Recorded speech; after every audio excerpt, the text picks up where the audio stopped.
We will start by inserting the bearings into these bearing holders.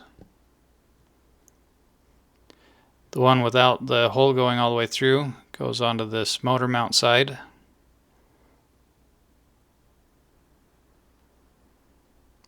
The other one then goes onto this piece here, using M3 by 12 screws on those.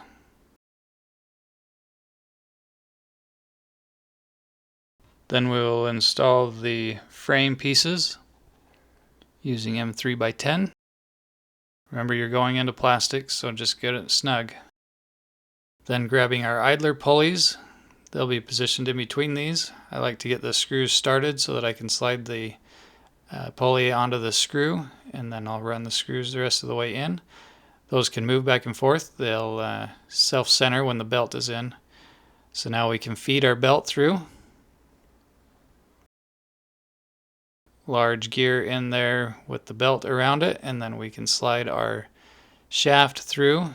We need a spacer on each side of the pulley. The large spacer will be the first, and then the thinner spacer will go towards the front. So the second one you put in. That shaft needs to ride in both the front and rear bearing. Put the belt around the gear and then onto the motor. We can then put the motor in place, and using that slot we can rotate the motor to tension the belt. You'll notice I've got a long screw in that gear on the motor right now, and that's going to interfere. That was just used to get things positioned, then it's been changed out for a grub screw, so there's no interference. We then put the yoke onto the shaft. Make sure to run a screw in so that it doesn't come out, and that is our assembled transmission.